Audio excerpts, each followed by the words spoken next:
చదవనటువంటి 75వ కీర్తన భాగం ఆసాపు అనే భక్తుడు. ఈ కీర్తన కూడా ఆసాపు అనే భక్తుడు రాశాడు. ఇతను ఎవరని చెప్పాను నేను గతించిన వారం జ్ఞాపకం చేశాడు. ఇతను ఎవరంట? ఎవరో ఎమ్మెల్యే గారా? ఎవరైనా మాజీ ప్రెసిడెంట్ గారు కాదు, మాజీ ఎమ్మెల్యే కాదు. ఈయన దావీదు యొక్క ఆస్థానంలో ప్రధాన గాయకుల్లో ఒకడు. దీనికి స్తోత్రం చెల్లిద్దాం. హల్లెలూయా.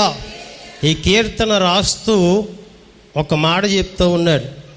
ఈ కీర్తన మొత్తం 10 వచనాలు మనం చదివితే, దేశంలో లేక ప్రపంచంలో ప్రతికూలమైన పరిస్థితులు ఏర్పడినప్పుడు, అంటే దేశం ప్రపంచం అంటే మనకు కనబడేటువంటి మానవులు నివసిస్తున్న అవే కాకుండా మన కుటుంబంలో మన జీవితంలో ప్రతికూలమైన పరిస్థితులు ఏర్పడినప్పుడు దేవుడు ఒక అనుకూల సమయంలో మన ఎదుట నిలబడి మనకి న్యాయాన్ని జరిగిస్తాడు, మనకు తగిన సహాయాన్ని చేస్తాడు, మన పరిస్థితులన్నీ కూడా అనుకూలపరుస్తాడనే విశ్వాసముతో దేవుని యొక్క సంఘములో అందరూ కలిసి దేవుని స్తుతించాలి అని తెలిపేటువంటి కీర్తన ఇది. దేవుని స్తోత్రం చెల్లిద్దాం.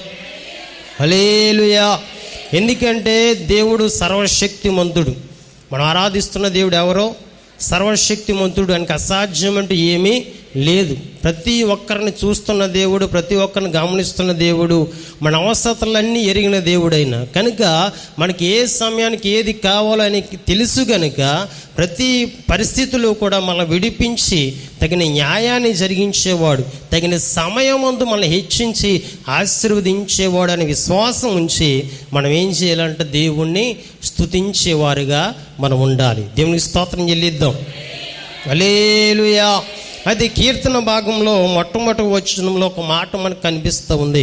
ఆ మాట మనం చదువుకుంటే, దేవా మేము నీకు కృతజ్ఞతాస్తుతులు చెల్లిస్తున్నాం, నీవు సమీపంగా ఉన్నావని కృతజ్ఞతాస్తుతులు చెల్లిస్తున్నాం, నరులు నీ ఆశ్చర్య కార్యములను వివరించుదురు. దేవునికి స్తోత్రం చెల్లిద్దాం. హల్లెలూయా. ఇక్కడ రాస్తూ ఉన్నాడు కీర్తనకారుడు, ఒక మాట అంటూ ఉన్నాడు, అయ్యా మేము నీకు కృతజ్ఞతాస్తుతులు చెల్లిస్తున్నాం. ఎందుకో తెలుసా? నీవు సమీపంగా ఉన్నావు అని చెప్తూ ఉన్నాడు. దేవుడు అందరికీ సమీపంగా ఉన్నాడు. మన దేవుడు అందరికీ సమీపంగా ఉన్నాడు. అంటే సమీపం అంటే దగ్గరగా ఆయన ఉన్నాడు. దేవుని స్తోత్రం చెల్లిద్దాం. హల్లెలూయా. హల్లెలూయా. ఎందుకంటే అల్లరి చేస్తూ ఉంటే వాక్యం అనేది డైవర్ట్ అయిపోతుంది. అందరూ కూడా అడిచూస్తున్నారు. ఎందుకే రాత్రి ముగింపులకు వచ్చేసరికి ముగింపుకు 10 నిమిషాలు ముందుకు వెళ్ళిపోవడం కారణం ఎజ్రా గారు. ఆయన ఎలాగ అంటున్నాడు, ఎందుకు ఎలాగంటాం ఏంటి అనుకున్నాను నేను. నాకు అర్థం కాలేదు ఆ మాట. ఎందుకు ఆలోచించి మెసేజ్ ముందుకు వెళ్ళిపోయింది. దీని స్తోత్రం చెల్లిద్దాం. అలా చేయకండి. 12:30కే ముగించడానికి నేను ప్రయత్నం చేస్తాను. మీరు కూడా సహకరిస్తే వాక్యాన్ని 12:30కు ముగించి మేము పంపించేయడానికి నేను ప్రయత్నం చేస్తాను. దీని స్తోత్రం చెల్లిద్దాం. హల్లెలూయా. మన దేవుడు అందరికీ సమీపంగా ఉన్నాడు. మన దేవుడు ఎవరంటే అందరి వాడు. అందుకే కీర్తనలో రాయబడింది అందరికీ ఉపకారం అంటే. ఎవరికి? అందరికీ. బైబిల్ ఎక్కడ కూడా రాయబడలేదు క్రైస్తవులకు మాత్రమే, యేసుప్రభువును నమ్ముకున్న వారికి మాత్రమే ఆయన సమీపంగా ఉంటాడని ఏమాత్రం కూడా రాయలేదు. ఆయన అందరికీ కూడా సమీపంగా ఉన్నాడు. లోకంలో ఒక పాట ఉంటుంది,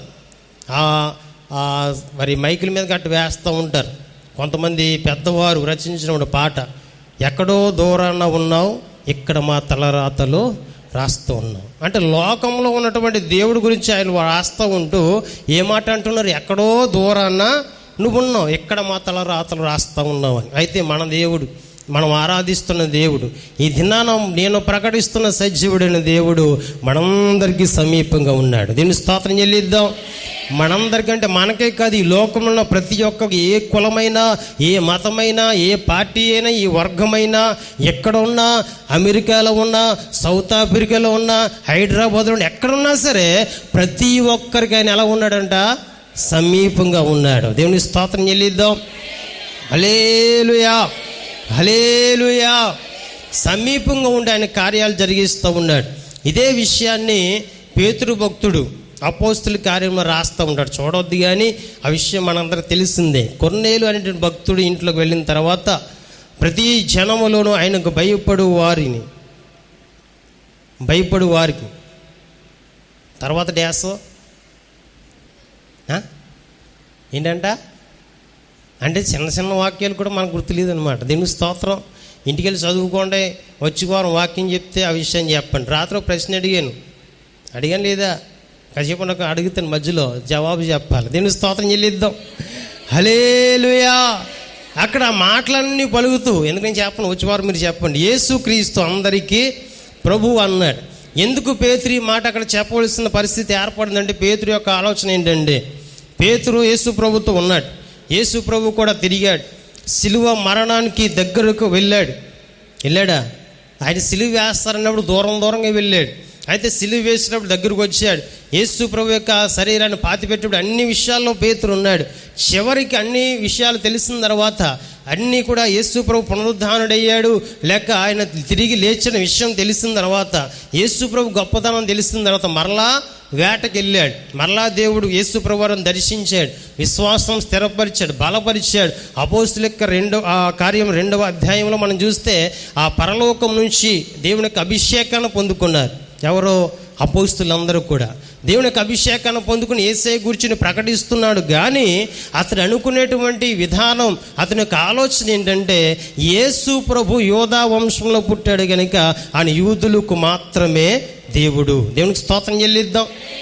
అంటే ఆలోచన ఆ విధంగా ఉంది అతనికి. అయితే ఒక రోజున కొర్నేలి అనేటువంటి శతాధిపతి ప్రార్థన చేస్తూ ఉన్నాడు.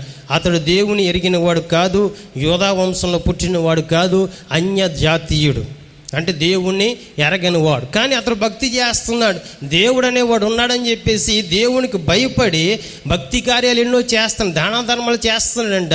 అంతేకాదు ప్రార్థన దేవునికి చేస్తూ ఉన్నాడు. అంటే ఏ దేవుడని అక్కడ మెన్షన్ లేదు, కానీ దేవుడు ఉన్నాడు అనేసి ఆలోచనతో ప్రార్థన చేస్తూ ఉంటే, నిజ దేవుడు ఎవరో తెలియపరచడానికి యేసు ప్రభు వారి పేతురుకి దర్శనం ఇచ్చాడు. ఆ దర్శనంలో ఆకాశం నుంచి ఒక దుప్పటి వచ్చింది. దుప్పటిలో ఏమున్నాయంట, చతుష్పాద జంతువులన్నీ కూడా ఉన్నాయి. అన్నీ కూడా ఉంటే పేతురుతో యేసు ప్రభు వారు అంటూ ఉన్నారు, నువ్వు అవన్నీ కూడా చంపుకొని తినేమంటే, నిషిద్ధమైన ఎప్పుడైనా నేను తిన్నానా? నేను తినను అని చెప్పి ముట్టనని చెప్పి అన్నాడు. మళ్ళీ ఆకాశం వైపు ఆ దుప్పటి వెళ్ళిపోయింది. మళ్ళీ వచ్చింది. 3 సార్లు జరిగిన తర్వాత కింద నుంచి ఒక వార్త వచ్చింది. ఎప్పే అనేటువంటి ఆ కొన్నేలేనటువంటి ఆ మనుష్యుని ఇంటి దగ్గర నుంచి, ఆ శతాధిపతి ఇంటి దగ్గర నుంచి కొంతమంది వచ్చారు. నేను తీసుకెళ్దామని వచ్చారని కబురు వస్తే అతనికి అప్పటికీ అర్థం కాలేదు, ఇతనేంటి రమ్మండం ఏంటి అని చెప్పేసి అనుకున్నాడు. దేవుని సన్నిధిలో ప్రార్థించాడు. దేవుడు అన్నాడు, నువ్వు వెళ్ళాలి అని. దీన్ని స్తోత్రం చెల్లిద్దాం. ఆ దర్శనం కళలో మెరుస్తూ ఉంది, హృదయంలో తడతా ఉంది. ఏంటి ఈ దర్శనం యొక్క భావం ఏంటి అని చెప్పేసి ఆలోచించుకున్న సందర్భంలో అన్య జాతీయుడైన కొర్నేలి యొక్క మనుషులు వచ్చారు, తీసుకెళ్తా ఉన్నారు. అక్కడ దగ్గరికి వెళ్ళిన తర్వాత ఎక్కడికి వెళ్ళాడు తెలుసా? అన్య జాతీయుడైన వాడి ఇంట్లోకి వెళ్ళిన తర్వాత ఒక మాట అంటూ ఉన్నాడు, యేసుక్రీస్తు అందరికీ ప్రభువు నేను ఇప్పుడు గ్రహించాను, మీరు కూడా గ్రహించాలి. దీనికి స్తోత్రం చెల్లిద్దాం. అప్పుడు వరకు కూడా యూదులకు మాత్రమే దేవుడు అనుకునేవాడు. కానీ పేతురు ఈ దర్శనం పొందిన తర్వాత, కొన్నేలి ఇంటికి వెళ్ళిన తర్వాత అతని యొక్క మనోభావాలన్నీ కూడా మారిపోయాయి, ఆలోచన విధానం మారిపోయింది, అతని యొక్క వాక్యం మారిపోయింది. ఎందుకే అంటే వాక్యం ఎప్పుడు కూడా యూదులకే యూదులకి దేవుడు వస్తున్నాడు, యేసుల కోసం యేసు ప్రభు పుట్టాడు, ఇదే చెప్తూ ఉండేవాడు. కానీ ప్రపంచంలో ఉన్న మానవులందరి కోసం యేసయ్య ఈ లోకానికి వచ్చాడని అప్పటి నుంచి చెప్పడం మొదలెట్టాడు. దీని స్తోత్రం చెల్లిద్దాం. హల్లెలూయా. యెహోవా అందరికీ ఉపకారి, యేసుక్రీస్తు అందరికీ ప్రభువు. ఈ వాక్యాలను బట్టి యేసు ప్రభు అంటే అందరికీ సమీపంగా ఉన్నారు. అందుకే బైబిల్లో మాట ఉంటుంది, దుష్టుల ఎడలను నీతిమంతుల ఎడలను సమానంగా ఆయన వర్షాన్ని కురిపిస్తున్నారు. ఈ రోజుల్లో అంటే అక్కడక్కడ చూస్తూ ఉన్న మేఘం ఎక్కడ ఉంటే అక్కడ వర్షం కురుస్తుంది. అంటే మేఘం ఉన్న చోట వర్షం కురుస్తున్న చోట మంచి వాళ్ళు ఉన్నారు, మిగతా చోట చెడ్డలు ఉన్నారని కాదు. అవునా? కాదు. అక్కడ మేఘం పట్టింది కాబట్టి వర్షం వస్తుంది. 4 రోజులు అలా ఉండేది కాదు. వర్షం వస్తే లక్షవాడ మొత్తం ఈ ప్రాంతం అంతా వచ్చేది. ఈ రోజుల్లో మారిపోయిందంతా కూడా, ఎందుకంటే వాతావరణం కాలుష్యం అవుతుంది కనుక. దీన్ని స్తోత్రం చెల్లిద్దాం. కనుక అందరిని సమానంగానే చూస్తూ ఉన్నాడు, అందరికని సమీపంగా ఉన్నాడు. విచిత్రం ఏంటంటే అందరికీ సమీపంగా ఆయన ఉన్నాడు కదా, ఇంకా మనం ఎందుకు యేసు ప్రభువుని నమ్ముకోవాలి? ఇప్పుడు లోకంలో ఉన్న వారికి కూడా ఆయన సమీపంగా ఉన్నాడు. అందరికీ ప్రభు అయినా, అందరికీ ఉపకారం చేసేవాడైనా అందుకే ఈ లోకంలో ఉన్నటువంటి వారు యేసు ప్రభువుని ఎరగనటువంటి వారు నూనె సీసాయో లేకపోతే చిన్న కానుకో పంపించి ప్రార్థన చేయించుకున్నప్పుడు యేసు ప్రభు వారికి కూడా అద్భుతాలు చేశాడు. మన గ్రామంలో ఎన్నో అద్భుతాలు చూస్తాం. పాస్టర్ గారు ప్రార్థన చేయగా మరి ఒక చిన్న బిడ్డకు దెయ్యం పడితే దెయ్యం వదిలిపోయింది. సంతానం లేదని ఆ తాత వచ్చి ప్రార్థన సాయం కోరితే సంతానం కలిగింది. మంచిగా చక్కగా ఉన్నారు. కుటుంబంలో ఆ భార్యాభర్తల మధ్య విభేదాలు వచ్చాయి. మళ్ళీ ప్రార్థన కోరితే పాస్టర్ గారు ప్రార్థన చేయగా వారు ఐక్యంగా సంతోషంగా ఉన్నారు. ప్రస్తుతానికి కానీ ఈ లోకాన్ని లేడు. దేవుని స్తోత్రం చెల్లిద్దాం. అన్ని అద్భుతాలు చూసిన దేవుని సంధికి రాలేకపోవడం కారణం ఏంటంటే వారి కులం అనేటువంటి బంధకం అడ్డుగోడ వాళ్ళకి అడ్డొచ్చింది.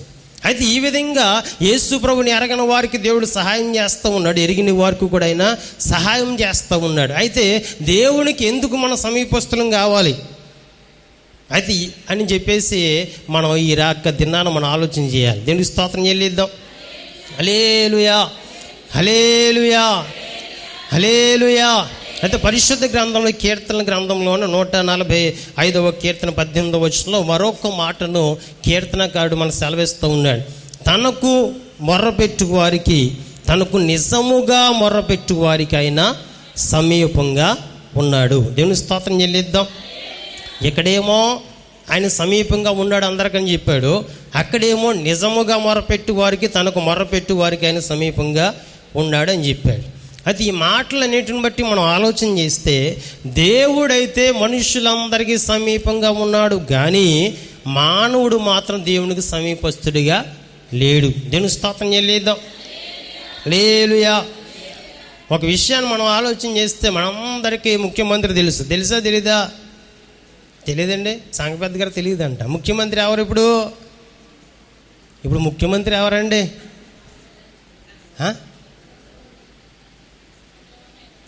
ఎన్నో ఒకటంట మాటలు. ముఖ్యమంత్రి ఎవరో తెలియదా? మంచిది, పోన్లే. మన ప్రెసిడెంట్ గారు ఎవరో తెలుసా?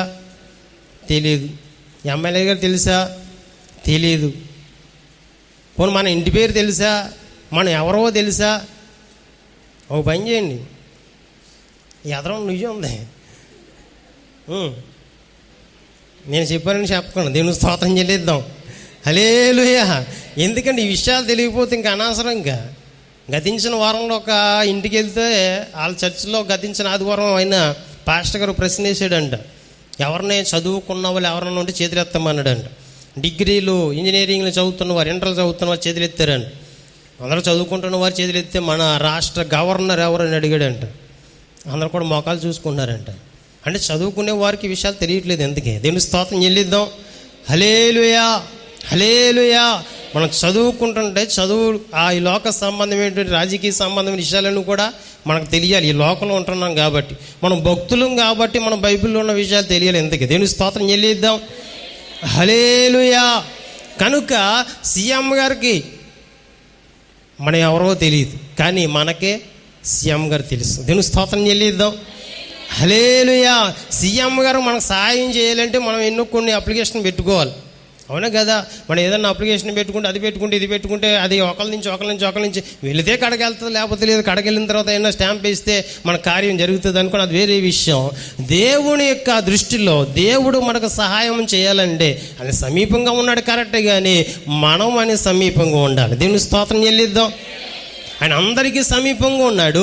ఈ దినాన మనకు కూడా సమీపస్తుడిగా ఉన్నాడు, కానీ మానవుడు దేవునికి దూరంగా ఉంటున్నాడు.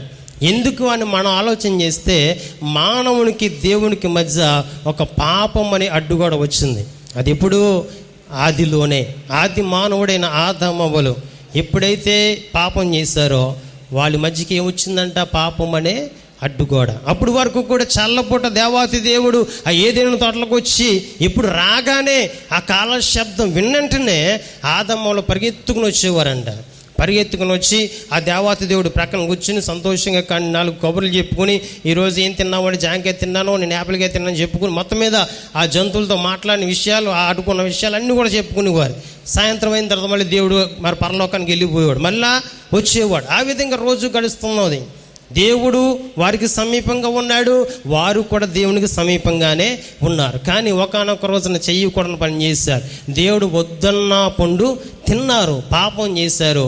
అప్పుడు అంట దేవుడు మరలా ఏదేం తోటకే వచ్చాడు. ఆ రోజు కూడా వచ్చి నడుచుకుంటూ వస్తూ ఉంటే ఆ కాల శబ్దం విని వాళ్ళు రావాలి, కానీ రావట్లేదు. ఆయన మధ్యలోకి వెళ్ళిపోయాడు, ఏదైనా తోటలో మధ్యలో రాలేదు. చూశాడు, ఎక్కడ చూసాడు కనిపించట్లేదో, అప్పుడు ఆదామా అని పిలిచేటువంటి పరిస్థితి ఏర్పడింది. దేవునికి స్తోత్రం చెల్లిద్దాం. హల్లెలూయా. ఆదామా నువ్వు ఎక్కడ ఉన్నావు అని చెప్పేసి అంటే, అప్పుడు ఆదామా నేను చెట్టు చాటున దాక్కున్నా, నేను దిగంబరిగా ఉన్నా. నువ్వు దిగంబరిగా ఉన్నావు నీకెవరు చెప్పారంటే, ఎవరు చెప్పారు? ఏం చెప్పక్కర్లేదు. ఎప్పుడైతే మహిమను కోల్పోయారో వారు దిగంబరులు మన వాళ్ళకి అర్థమైంది. వెంటనే ఆకులతో వస్త్రాలు కుట్టేసుకున్నారండి. దీని స్తోత్రం చెల్లిద్దాం. అంటే అప్పుడు వరకు కూడా మహిమ చేత ఆవరించబడ్డారు కనుక వాళ్ళకి వస్త్రాలు అవసరమే లేదు. దేవుడు మహిమా స్వరూపి, వాళ్ళు కూడా మహిమతో నింపబడ్డారు కనుక ఏమాత్రం కూడా వాళ్ళకి వస్త్రాలు అవసరం లేకుండా ఉంది. ఎప్పుడైతే ఈ మహిమను కోల్పోయారో వాళ్ళు సిగ్గును తెలుసుకున్నారో వస్త్రాలు వాళ్ళే కుట్టించేసుకున్నారు. దేవుడికి స్తోత్రం చెల్లిద్దాం. హల్లెలూయా. అంటే దేవుని ఎదుటికి రావడానికి అని సమీపంగా వచ్చి ఆయనతో మాట్లాడడానికి కానీ, ఆయనతో కలిసి సంభాషించడానికి కానీ, ఆయనతో కలిసి ముచ్చట్లు మాట్లాడుకోవడానికి కానీ, లేక ఆయనకు వేరే విషయాలు చెప్పడానికి కానీ వారు భయపడుతున్నారు. సమీపంగా రావడానికి భయపడుతున్నారు. ఎందుకంటే వారు చేసిన అతిక్రమం, పాపం. దేవుని స్తోత్రం చెల్లిద్దాం. ఈ లోకంలో ప్రతి ఒక్క మానవుడికి కూడా దేవుడు సమీపంగానే ఉన్నాడు, కానీ మానవుడైతే మాత్రం దేవునికి సమీపస్తుడిగా లేడు. దేవుని స్తోత్రం చెల్లిద్దాం. హల్లెలూయా. అయితే కొలస్సీలకు రాసినప్పుడు పత్రికలో ఒక మాట ఉంటుంది, అది చదువుకుని మనం ముందుకెళ్దాం. 1వ అధ్యాయము 21, 22 వచనాలు స్పీడ్గా చదవాలి. హల్లెలూయా. గత కాలమందు మీరు దూరస్తులు. ఎవరికి? దేవునికి మనందరం కూడా గతకాలం దూరస్తులమే. మనం చేసినటువంటి ఆదామవ్వలు చేసినటువంటి అతిక్రమం, పాపం వల్ల మానవులందరికీ పాపం సంక్రమించడం వల్ల మానవులందరూ కూడా ఏ భేదం లేదు, అందరూ కూడా పాపం చేసి ఉన్నారు. వాక్య ప్రకారంగా ప్రతి ఒక్క మానవుడు పాపే. అయితే గతకాలం ముందు అంటే మీరు పాపంలో ఉన్నప్పుడు దేవునికి దూరస్తులుగా ఉన్నారు కనుక మిమ్మల్ని ఆయన సన్నిధిని పరిశుద్ధులుగా, నిర్దోషులుగా, పవిత్రులుగా, నిరపరాధులుగా నిలబెట్టడానికి ఆయన మాంసయుక్తమైన దేహమందు అయిన మరణం పొంది మనల్ని ఏం చేస్తాడు? సమాధాన పరిచాడు. దీన్ని స్తోత్రం చెల్లిద్దాం. అయితే మానవుడు దేవునికి సమీపస్తుడుగా మారడానికి ఎప్పుడైతే ఈ పాపం అనే అడ్డొచ్చిందో, ఈ యొక్క అడ్డుగోడను తొలగించడానికి ఎన్నో ప్రయత్నాలు చేస్తూ ఉన్నాడు. ఎంతో భక్తి చేస్తున్నాడు, బలులు అర్పిస్తున్నాడు, నైవేద్యాలు అర్పిస్తున్నాడు, ధూపాలు వేస్తున్నాడు. ఏదో రకంగా దేవునికి సమీపస్తుడిగా నేను మారాలి, దేవుని యొక్క సారూప్యంలోకి నేను రావాలి, దేవునితో కలిసి మరలా మునుపటి వలె నేను సంతోషంగా జీవించాలని ఎన్నో ప్రయత్నాలు చేస్తూ ఉన్నాడు. దేవుడు కూడా మానవులందరినీ సమీపస్తులుగా చేసుకోవడానికి హెబ్రీ పత్రిక 1వ అధ్యాయంలో ఉంటుంది. పూర్వకాలం నుంచి నానా సమయాల్లో చెప్పినప్పుడు తిరగేసాడు చదవరు, కానీ నానా సమయాల్లో నానా రీతిలుగా ప్రవక్తల ద్వారా దేవుడు మాట్లాడాడంట. ఈ దినములంతమంది కుమారుని ద్వారా అంటే మానవులందరినీ కూడా సమీపస్తులుగా చేసుకోవడానికైనా అనేక మంది ప్రవక్తలను పంపించాడు, బోధకులను పంపించాడు, వారి ద్వారా మాట్లాడాడు. కానీ ఏమాత్రం కూడా మానవుడు తన పాపం నుంచి విడుదల పొందలేదు. ఆ పాపం నుంచి విడుదల పొందకని కారణంగా ఆ పాపమే దేవుని యొక్క సన్నిధికి రావడానికి లేక దేవునికి సమీపస్తునిగా మారడానికి ఆటంకంగా ఉండిపోయింది. అటువంటి సందర్భంలో తండ్రి అయిన దేవుడు ఆయనే కుమారుడిగా భూలోకానికి వచ్చాడు. మనుషులందరూ కూడా దేవునికి సమీపస్తులుగా మలచడానికి, పరిశుద్ధులుగా మలచడానికి, పవిత్రులుగా చేయడానికి ఆయన సిలువ రక్తాన్ని చిందించాడు. దేవుని స్తోత్రం చెల్లిద్దాం. హల్లెలూయా. హల్లెలూయా. మానవులందరూ కూడా ఆయన సమీపస్తులుగా మార్చడానికి ఆయన భూలోకానికి వచ్చాడు. ఆయన ఎందుకు వచ్చాడు భూలోకానికి? మనుషులందరినీ కూడా దేవునితో సమాధానపరచడానికి, దేవునికి సమీపస్తులుగా మార్చడానికి, అంటే పాపం అనే అడ్డుగోడను కూల్చివేయడానికి ఆయన ఈ లోకానికి వచ్చాడు తప్ప ఆయన పుట్టాడని పుట్టినరోజు చేసుకోమని, చచ్చాడని అలాగా ఏంటంటే ఈస్టర్లో గుడ్ ఫ్రైడే చేసుకోమని కాదు. అవునా కదా? యేసు ప్రభు వచ్చింది మనల్ని విమోచించడానికి వచ్చాడైనా. వచ్చిన ఆయన ఒకవేళ ఇక్కడే ఉండిపోతే, ఇక్కడే మరణించి సమాధులు ఉండిపోతే మనం అన్నీ చేసేవాళ్ళమేమో. కానీ ఆయన తిరిగి లేచాడు, ఆయన సజీవుడు. దేవుని స్తోత్రం చెల్లిద్దాం. హల్లెలూయా. ఆ రీతిగానే భూలోకానికి వచ్చి ఆయన రక్తాన్ని, స్వరక్తాన్ని చిందించి మళ్ళీ ఏం చేశాడు తెలుసా? పాపం నుంచి విడిపించాడు, ఈ లోకం నుంచి విడిపించాడు.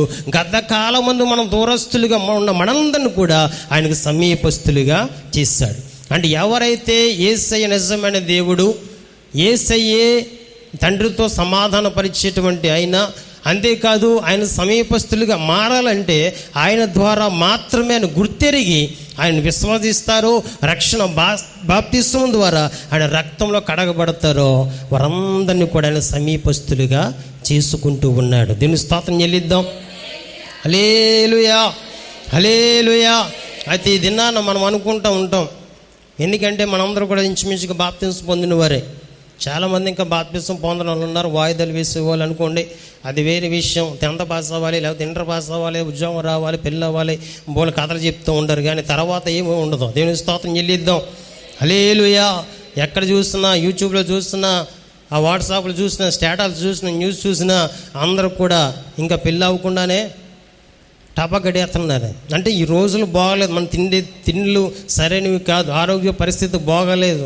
కాబట్టి ఏ క్షణం ఈ లోకాన్ని మనం విడిచిపెట్టి వెళ్ళిపోతాం మనకే తెలియదు. కనుక సమయం ఉండగానే రక్షణ బాప్తిస్మం పొంది సంఘంలో అంటుకట్టబడితే, ఒకవేళ తర్వాత కనుక టపా గడితే ఎక్కడికి వెళ్ళిపోతాం?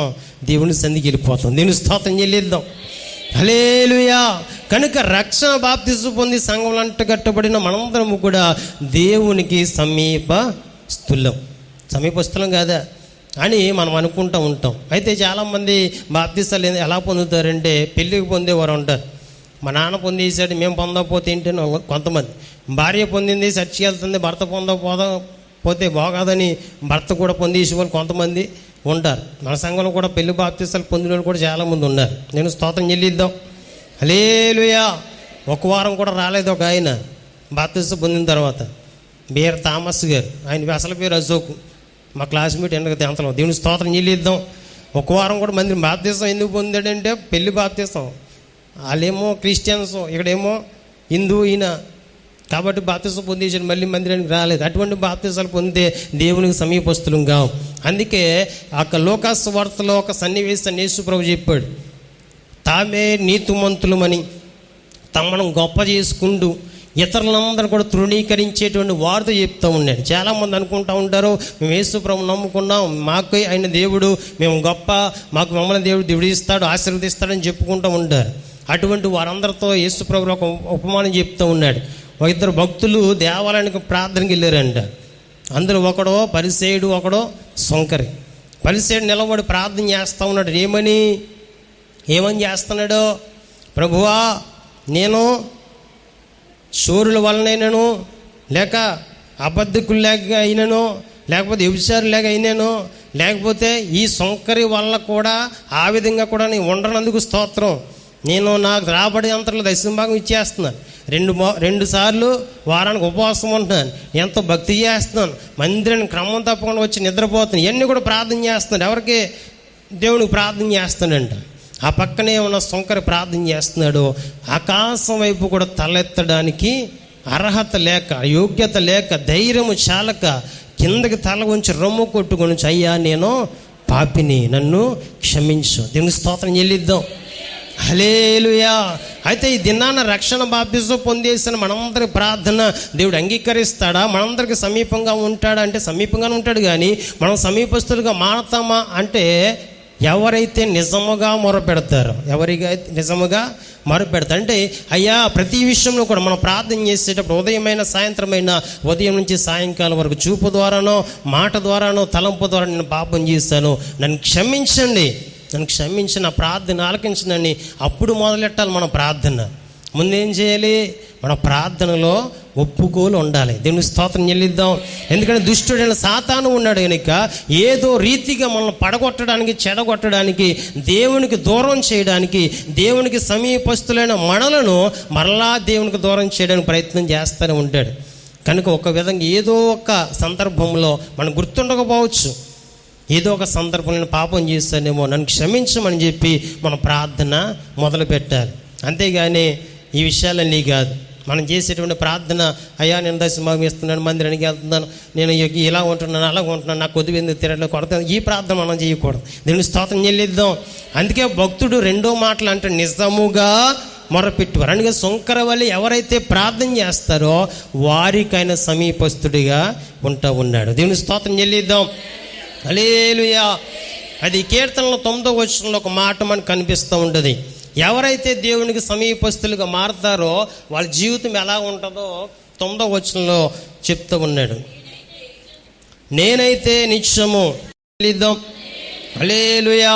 భక్తుడు అంటూ ఉన్నాడు, ఎవరైతే దేవునికి సమీపస్తులుగా మారుతారో వారంట ఆయన స్తుతిని ప్రచురం చేస్తారంట. యాకోబు యొక్క దేవుణ్ణి నిత్యము కీర్తించేవారుగా ఉంటారంట. స్తుతి అంటే అర్థం, దేవుని స్తుతించడం అంటే దేవుణ్ణి ఘనపరచడం, దేవుని ఘనపరచడం. ప్రచురించడం అంటే ప్రకటించడం వేరు, ప్రచురించడం వేరు. ప్రకటించడం అంటే నేను చెప్తున్నాను కదా, అలా ఉన్నాడు ఇలా ఉన్నాను చెప్తున్నాను, అది ప్రకటించడం. ప్రచురించడం అంటే మన జీవితాలను చూసి ఇతరులు చెప్పాలి, అది ప్రచురణ అంటే. దీని స్తోత్రం చెల్లిద్దాం. హల్లెలూయా.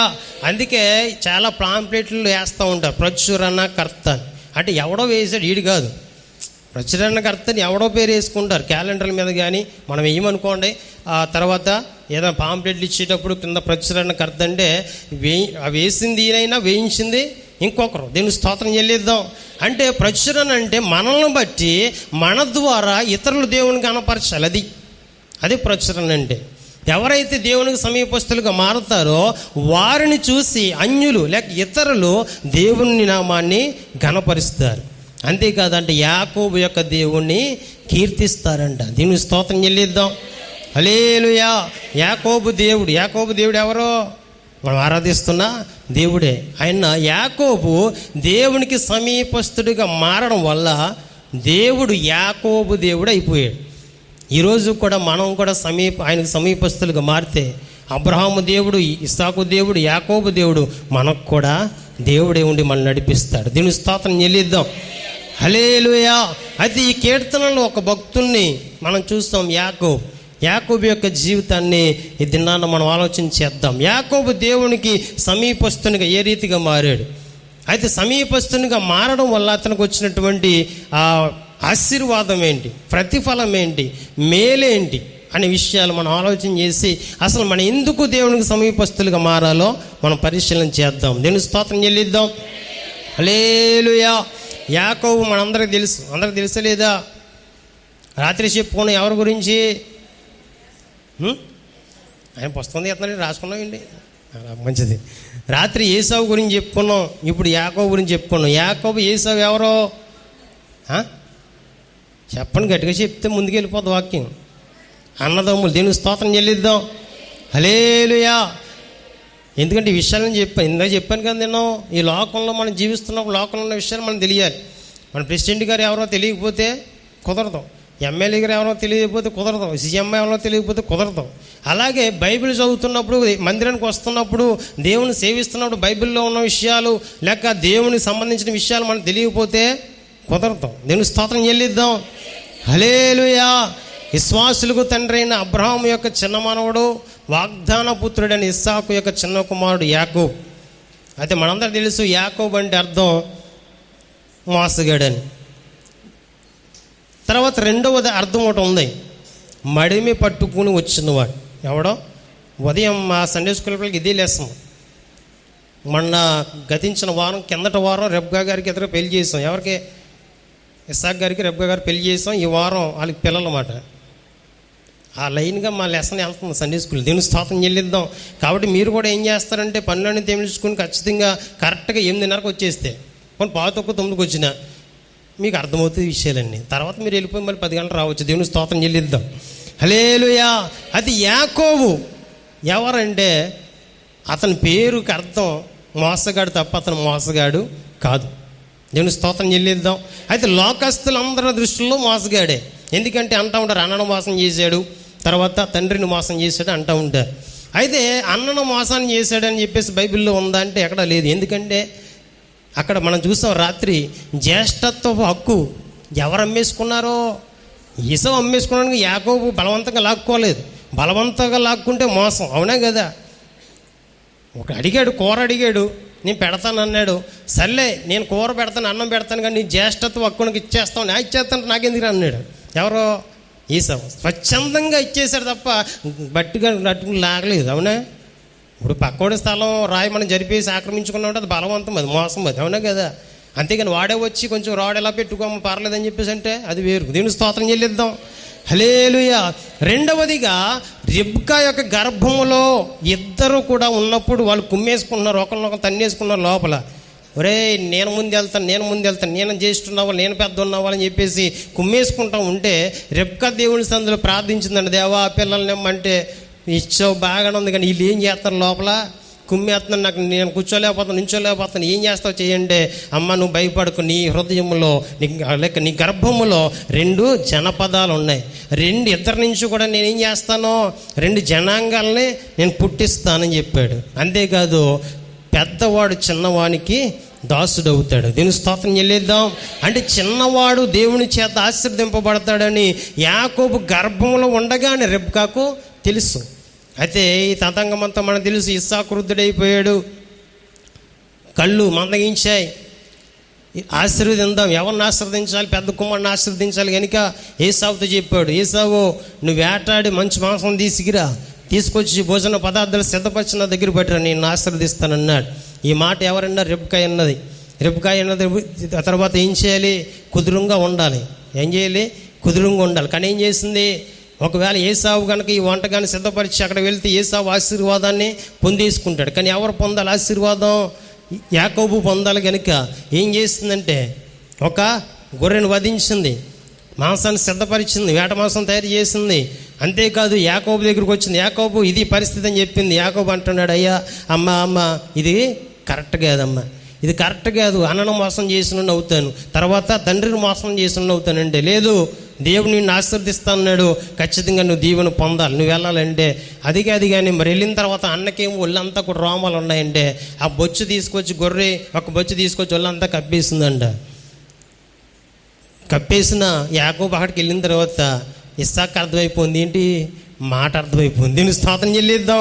ఆ వస్త్రాలు తడుము చూస్తేనేమో ఏసావు, తీరా చూస్తే స్వరం ఏమో యాకోబు. ఇతనికి అర్థం కావట్లేదు, కళ్ళేం కనిపించట్లేదు. కాబట్టి నేనే యాకోబుని, నేనే ఏసావు అని చెప్తూ ఉంటే ఈ యొక్క ఇస్సాకు నిజంగా ఏసావు అనుకుని చెప్పేసి ఆశీర్వదించేశాడు. విచిత్రమైన సంగతి ఏంటంటే యాకోబు అడ్డంగా వెళ్ళి ఆశీర్వాదం పొందలేదు, కానీ ఆమె తల్లి అతను ప్రోత్సహించి ఆ విధంగా చేయించింది. దేవుడు వాగ్దానం చేశాడు కాబట్టి ఏదో రీతిగా యాకోబుని ఆశీర్వదిస్తాడు, ఏదో రీతిగా ఆ పెద్దవాడైన ఏసావు యొక్క జనాంగాన్ని చిన్నవాడికి దాసులుగా చేస్తాడు. అందుకే కదా మన సారా కూడా ఏం చేసింది, కంగారు పడిపోయింది, వాగ్దానాన్ని మరిచిపోయి వాగ్దానాన్ని పక్కన పెట్టి ఆగారిని ఇచ్చింది. ఆగారిని ఇచ్చిన తర్వాత ఏమైంది, ఇస్సాకు తలపోట రప్పించింది. దేవుని స్తోత్రం చెల్లిద్దాం. హల్లెలూయా. ఆ విధంగా ఇక్కడ అందరి దృష్టిలో యాకోబు ఏమయ్యాడు, మోసగాడు అయ్యాడు, కానీ యాకోబు నిజంగా మోసం చేయలేదు. తర్వాత సంగతి మనందరూ తెలిసిందే. ఇంక ఏసావు వచ్చాడు, ఆశీర్వాదం అంతా యాకోబు పొందేసుకున్నాడు విషయం తెలిసింది. ఇంకేదో రకంగా వీడు వేటాడేవాడు కాబట్టి ఏదో కత్తెట్టుకొచ్చి యాకోబుని చంపేస్తాడని తెలిసి ఇస్సాకు రెబ్కాలు ఇద్దరు కూడా యాకోబుని పంపించేశారు. ఎక్కడికి, రెబ్కా యొక్క పుట్టిల్లు, రెబ్కా యొక్క పుట్టిల్లు. తర్వాత అబ్రహాము విడిచిపెట్టి వచ్చిన దేశం. దీని స్తోత్రం చెల్లిద్దాం. కల్దీయుల దేశంలో ఆ పద్దనరాము అనేటువంటి ప్రాంతంలో హారాన్ అనేటువంటి పట్టణానికి వెళ్ళిపోమని చెప్పింది. అయితే మొత్తం మీద యాకోబు బయలుదేరాడు, వెళ్ళిపోతూ ఉన్నాడు. మధ్యలో జరిగిన సంగతి మనందరూ తెలిసింది. చీకటి పడిందంట, ఒక రాయి తీసుకున్నాడు, ఇంకా అక్కడే ఉన్నాడు. ఎక్కడ, కనాను దేశంలో ఉన్నాడు. అయితే ఆ స్థలంలో దైవ దర్శనాన్ని చూస్తూ ఉన్నాడు. దేవదూతలో ఎక్కుతూ దిగుతూ ఉన్నారంట. ఉదయం అయిపోయింది, అయ్యో ఇది దేవుని స్థలం, ఇది పరిశుద్ధ స్థలం అని చెప్పేసి వెంటనే ఆ రాయి నిలబెట్టి దాని మీద ఆ నూనె పోసి అభిషేకించి ఇది దేవుని యొక్క మందిరం అనబడుతుంది అని చెప్పేసి అక్కడ ప్రతిష్ఠించాడు. దేవుడు అతనితో మాట్లాడి ధైర్యపరిచాడు. మొత్తం మీద యాకోబు ఏం చేశాడంటే ఎక్కడికి వెళ్ళిపోయాడు, పద్దనరాము వెళ్ళిపోయాడు. పద్దనరాము వెళ్ళిపోయిన తర్వాత మనందరూ తెలుసు, వెళ్ళాడు. ఇంచుమించుకు ఒక 4 రోజులు గడిచిందంట. మొత్తం మీద ఎక్కడికి వెళ్ళిపోయాడు అంటే తన మేనమామ ఇంటికి వెళ్ళిపోయాడు. అంటే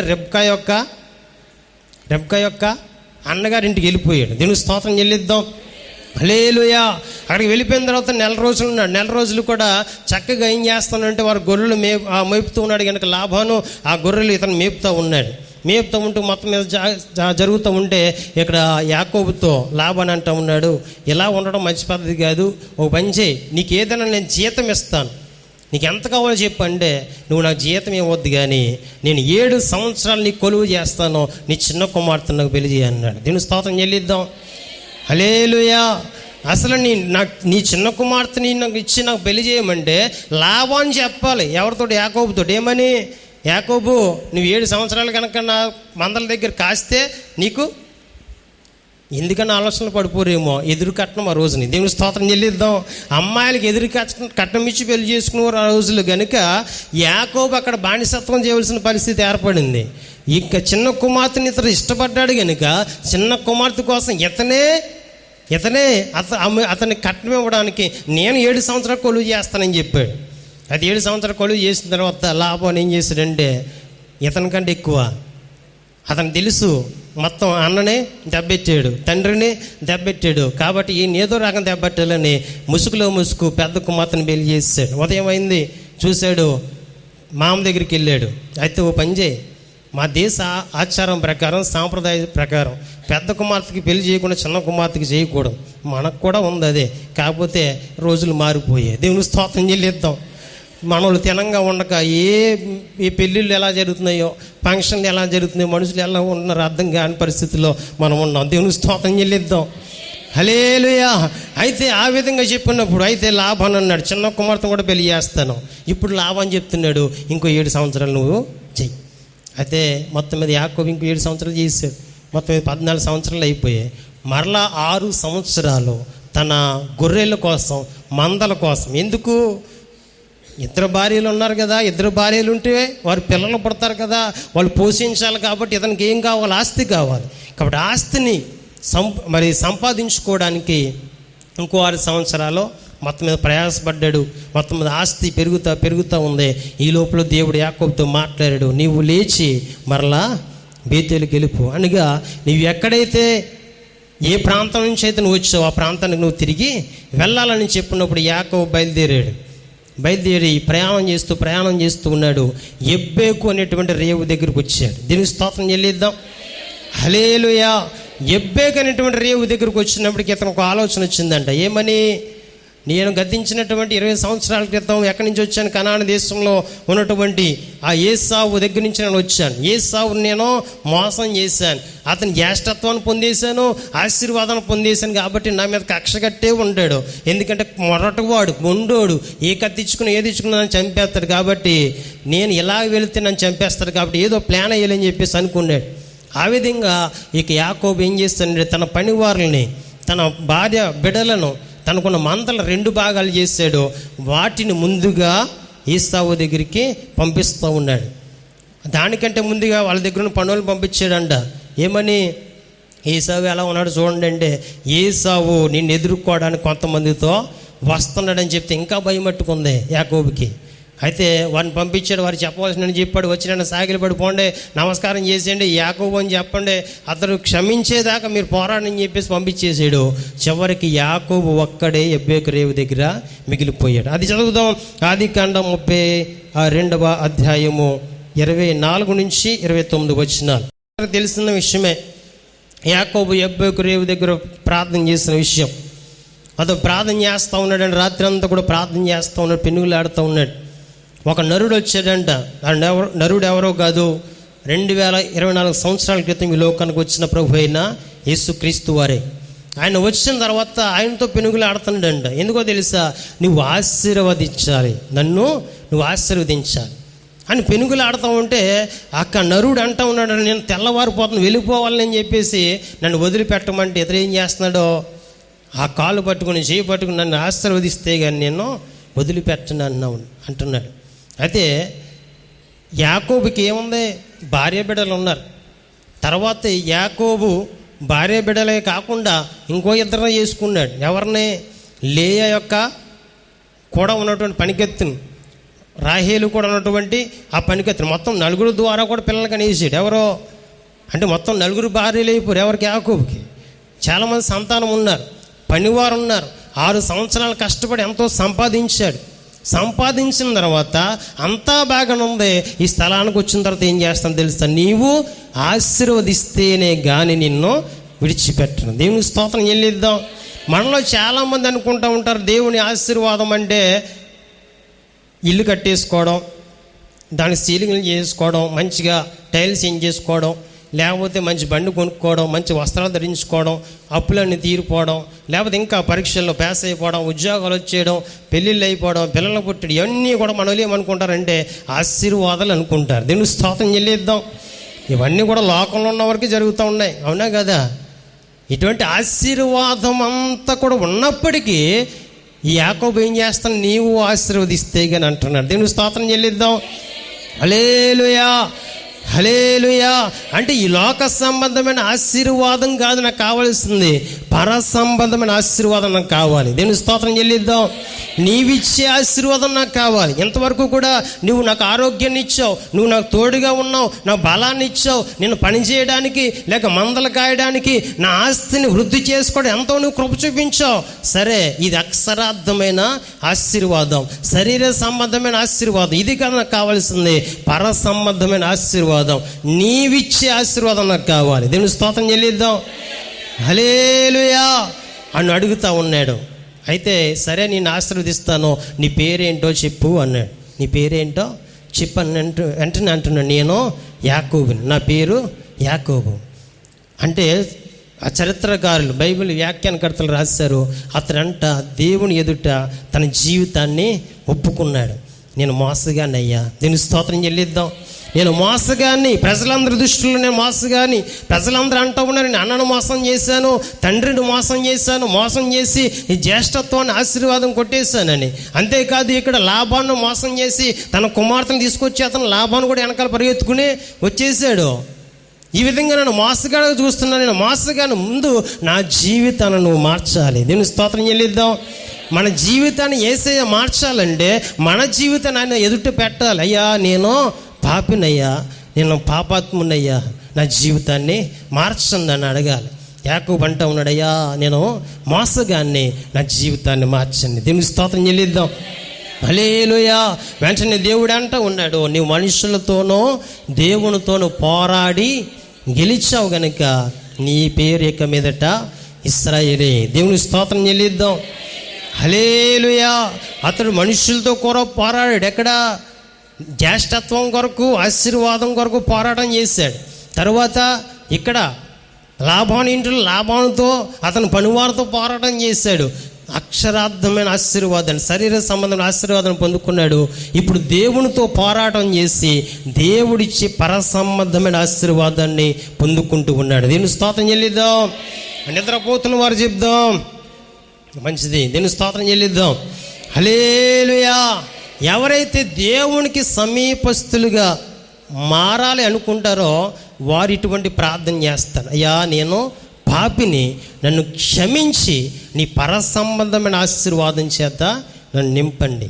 అది ఎప్పుడైతే మనం దేవునికి సమీపస్తులుగా మారతామో, ఆ సమీపస్తులుగా మారిన మనకు దేవుడిచ్చే ఆశీర్వాదాలు ఏంటి అనే విషయాలు క్లుప్తంగా 2-3 విషయాలు చెప్పి నేను ముగించడానికి ప్రయత్నం చేస్తాను. మొట్టమొదటిగా యాకోబు పొందుకున్నటువంటి ఆశీర్వాదం. యాకోబు పొందుకున్న ఆశీర్వాదం ఏంటో తెలుసా? అతని జీవితం మారిపోయింది. అతని జీవితం ఏమైందంట? మారిపోయింది. దీన్ని స్తోత్రం చెల్లిద్దాం. హల్లెలూయా, హల్లెలూయా. అప్పుడు దాకా ప్రజలందరి చేత మోసగాడని పిలువబడుతున్న వాడు ఎప్పుడైతే ఈ దర్శనాన్ని పొందాడో, దేవుడు ఎప్పుడైతే ఆశీర్వదించాడో, ఆ ఎబ్బేకు రేవు దాటిన దగ్గర నుంచి కూడా అతన్ని చూసిన వారందరూ కూడా ఒకప్పుడు ఇతను మోసగాడు కదా, ఇతని జీవితం ఎలా మారిపోయింది, ఇతను ఇశ్రాయేలుగా పిలువబడుతున్నాడు, దేవుని చేత ఇతను ఆశీర్వదింపబడ్డాడు అని అతనిలో ఎవరిని చూస్తున్నారో తెలుసా? మోసగాన్ని కాదు, దేవుని చూస్తున్నారు. దేవుని స్తోత్రం చెల్లిద్దాం. హల్లెలూయా.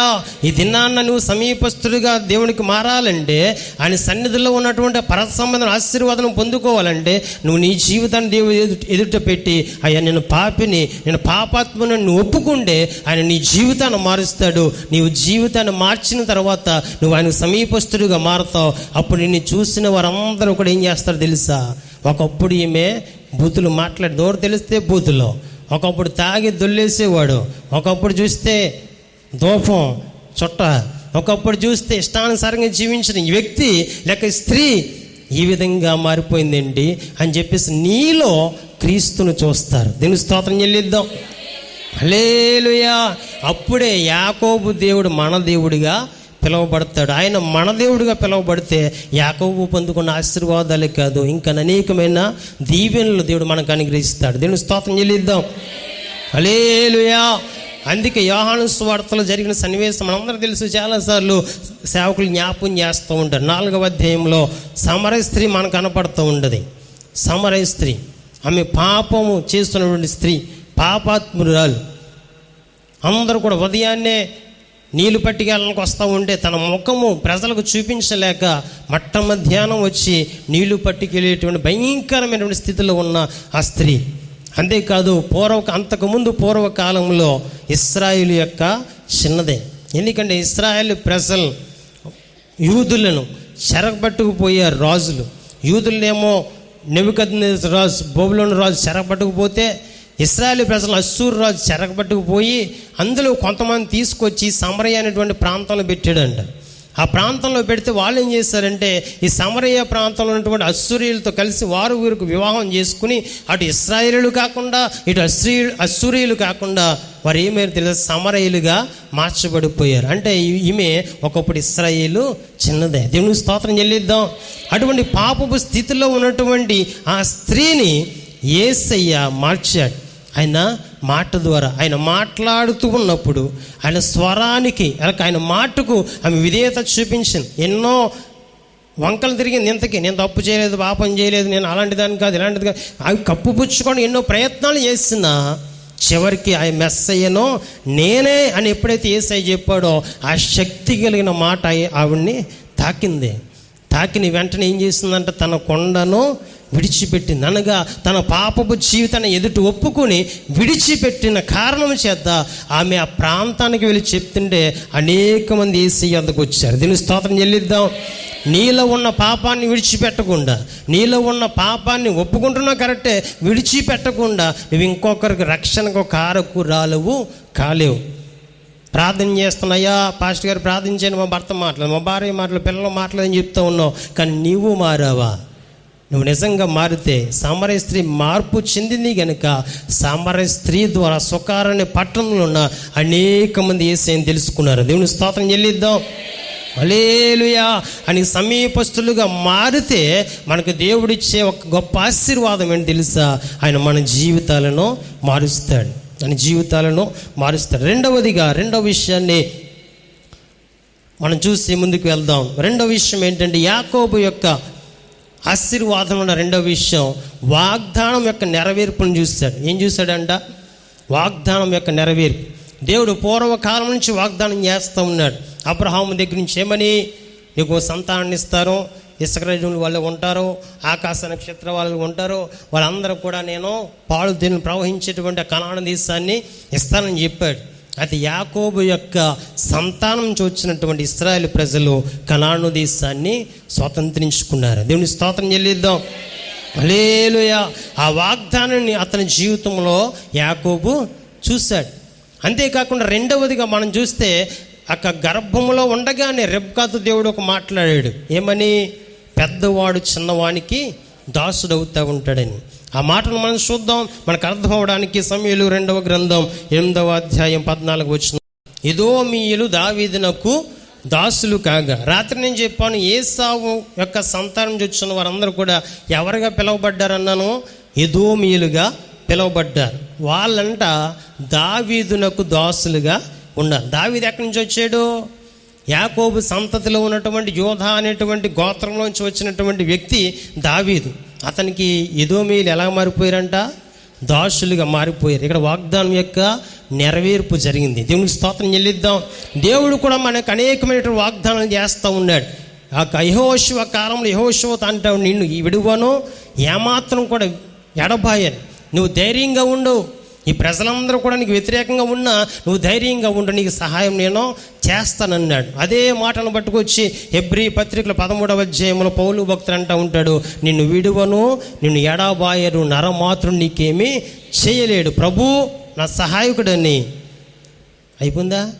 ఇంకా తీరేది ఎంతకైనా దేవుని స్తోత్రం చెల్లిద్దాం. హల్లెలూయా, హల్లెలూయా.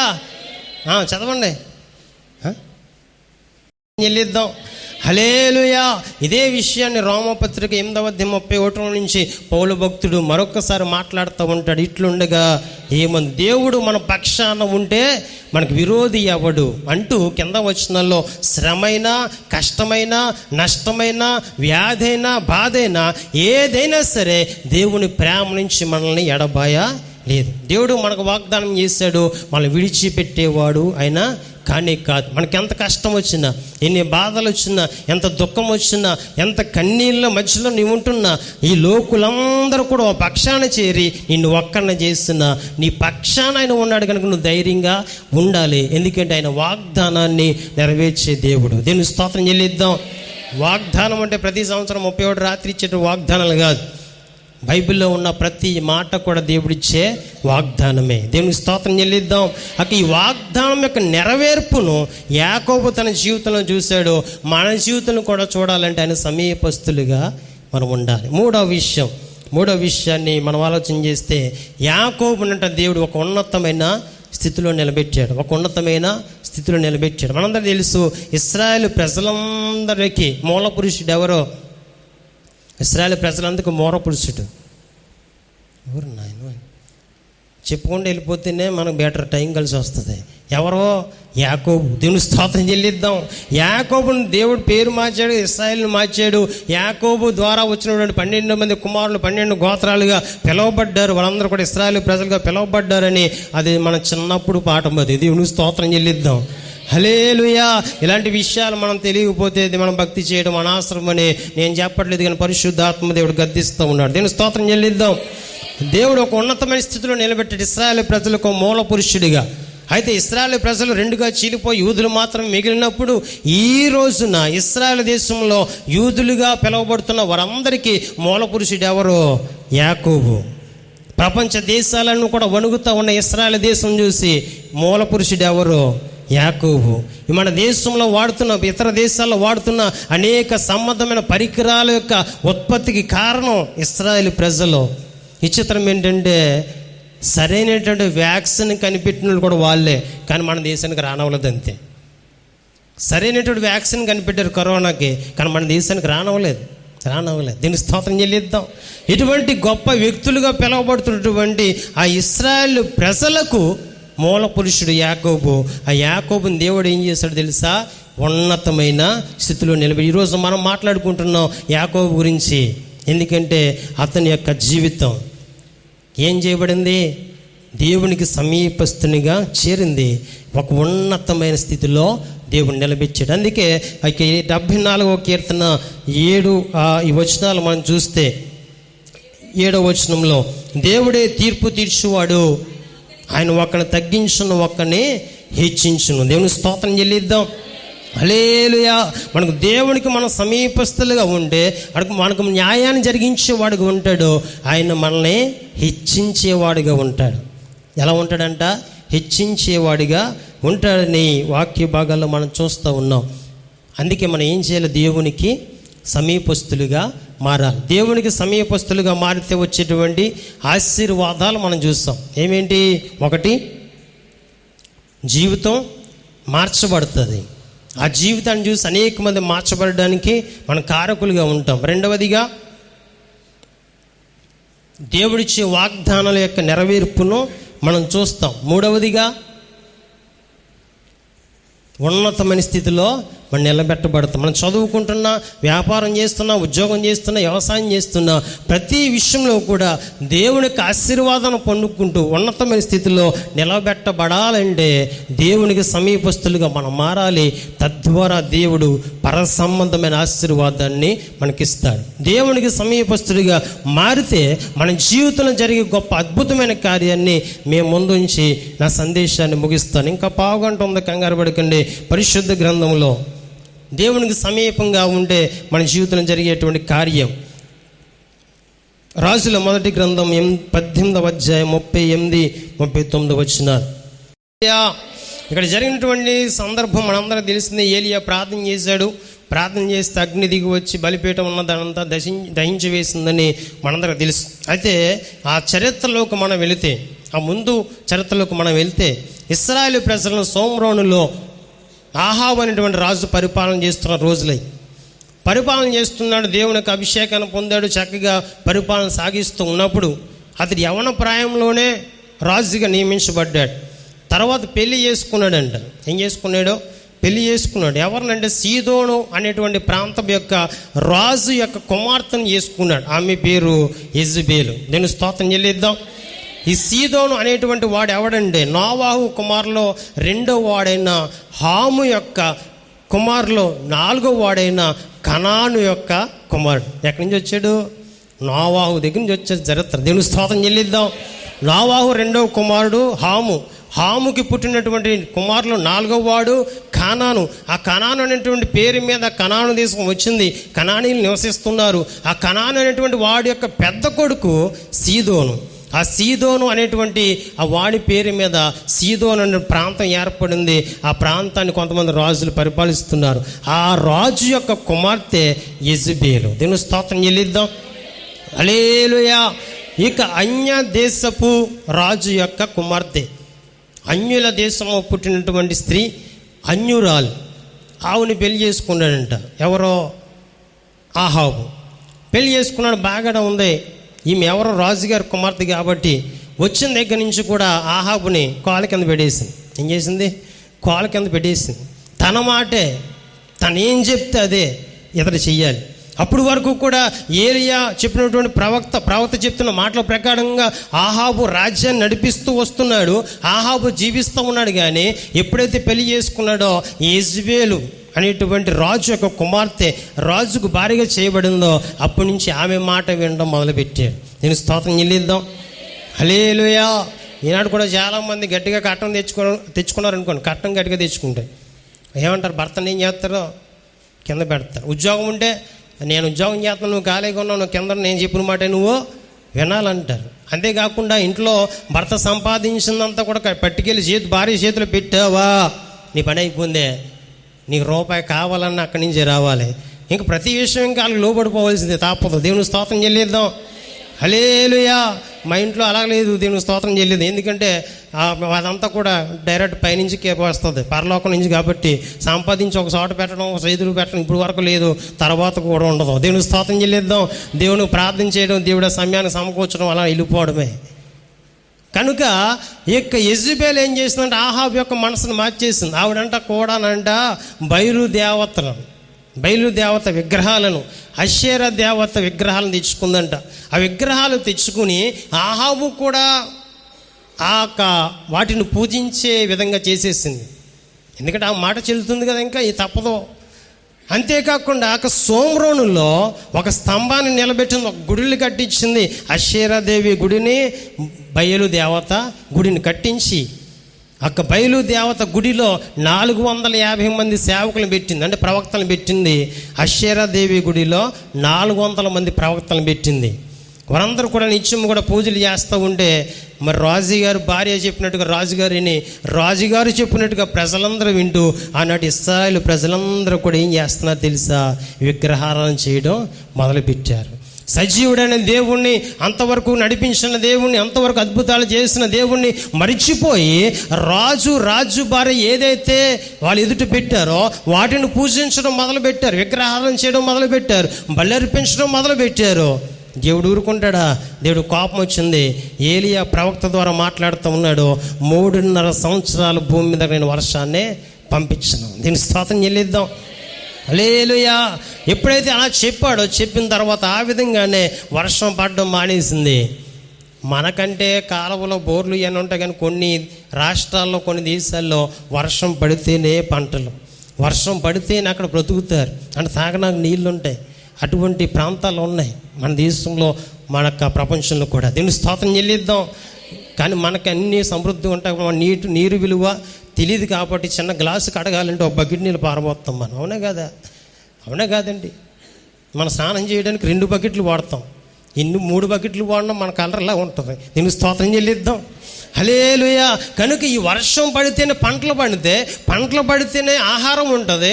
ఆహారం ఉంటేనే కరువు లేకుండా సమృద్ధిగా తింటూ జీవిస్తారు. ఈ యొక్క వర్షం లేకపోతే గడ్డి ఉండదు, తర్వాత తినడానికి పంటలు పండవు, ఆహారం ఉండదు. కాబట్టి ఏమొస్తుంది? కరువు వస్తుంది. అయితే 3.5 సంవత్సరాలు వర్షం లేదు. దేశం అంతా కూడా ఆరిపోతూ ఉంది. ఉన్న మట్టికి అంతా కూడా తగలబిడేస్తూ ఉన్నారు. ఉన్న మట్టికి తినేస్తున్నారు. అయిపోయింది. పంటలు పండే పరిస్థితి లేదు. గేదెలకి, ఆవులకి, గొర్రెలకి, మేకలకి, గాడిదలకి వీటికి గడ్డి లేదు, మేత లేదు. ఏం చేయాలని చెప్పేసి ప్రజలు అల్లాడుతూ ఉండే ఏలియాతో దేవుడు అన్నాడు, నువ్వు ఎక్కడ ఉండడం కాదు, నువ్వు ఎక్కడికి వెళ్ళాలి? యొర్దాను ఎదురుగా ఉన్న కెరీతు వాగు దగ్గరికి వెళ్ళు, అక్కడ నేను పూజిస్తానన్నాడు. ఏలియాని దేవుడు అక్కడికి పంపించాడు. ఎందుకో తెలుసా? వీళ్ళందరూ కూడా వాటిని పూజిస్తూ ఉంటే దేవుని మీద ఆధారపడి బతుకుతున్న వ్యక్తి, దేవుని విడిచిపెట్టకుండా ఉన్నటువంటి వ్యక్తి ఏలియా ఒక్కడే. దేవుని స్తోత్రం చెల్లిద్దాం. హల్లెలూయా. కెరీతు వాగు దగ్గర ఉంటే ఏం చేస్తున్నాడు అంటే కెరీతు వాగులో ఉన్నటువంటి నీళ్ళు తాగుతూ ఉన్నాడు. అంతేకాదు కాకి ద్వారా ఆహారం దేవుడు పంపిస్తాను. రొట్టె మాంసాన్ని అంట. రొట్టె మాంసం. రాత్రి ఏం చెప్పుకున్నాం? చిక్కుడుగా కూర చెప్పుకున్నాం మనం. ఇప్పుడు రొట్టె మాంసాన్ని. దీని స్తోత్రం చెల్లిద్దాం. హల్లెలూయా. మీ సంగతి ఎలా ఉన్న దేవుని మీద ఆధారపడినటువంటి సేవకులైనా, దేవుని మీద ఆధారపడిన ఏ వ్యక్తులైనా దేవుడు సమృద్ధిగా నింపుతాడు. ఒకవేళ వాళ్ళ దగ్గర ధనం ఉండకపోవచ్చు, కానీ వాళ్ళు సమృద్ధిగా ఆహారాన్ని భుజిస్తారు. అందుకే అనేకసార్లు జ్ఞాపకం చేశాను. మా కుటుంబం అంతా దేవుని మీద ఆధారపడ్డాం కనుక కరోనా టైంలో ప్రార్థన లేకపోయినా, కోటాలు లేకపోయినా, బయటికి వెళ్ళే పరిస్థితి లేకపోయినా, ఆ రోజులు కూడా వారానికి 2-3 సార్లు చికెన్ తినే భాగ్యాన్ని దేవుడిచ్చాడు. చక్క ఫలాలు వండుకుని చికెన్ తింటూ సమృద్ధిగా దేవుని సన్నిధిలో ఆనందించే కృప దేవుడు ఇచ్చాడు. దీనికి స్తోత్రం చెల్లిద్దాం. దేవుని మీద ఆధారపడిన వ్యక్తి కనుక ఇతనికి ఏ ఆహారం వస్తుందంట? రొట్టె మాంసం. పొద్దున్న సాయంత్రం చక్కగా. ఈ రోజుల్లో అయితే ఒకవేళ దేవుడు కనుక అదే సంఘటన జరిగి ఉంటే బిర్యానీ, థమ్సప్లు పంపించుకోడేమో.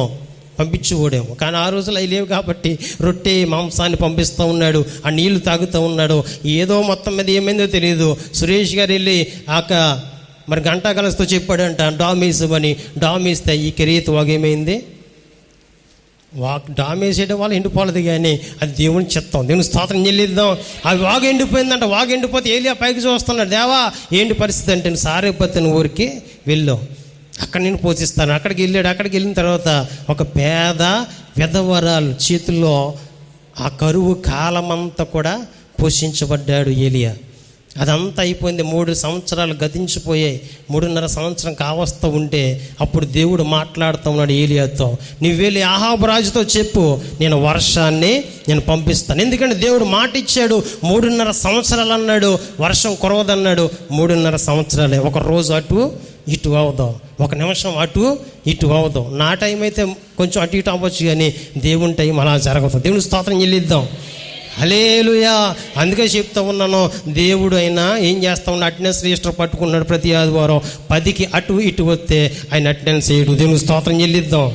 అలాగే 3.5 సంవత్సరాలు కావస్తుందిగా చెప్పు అన్నాడు. అది ఏలియా ప్రయాణం చేస్తున్నాడు అహాబు రాజు దగ్గరికి.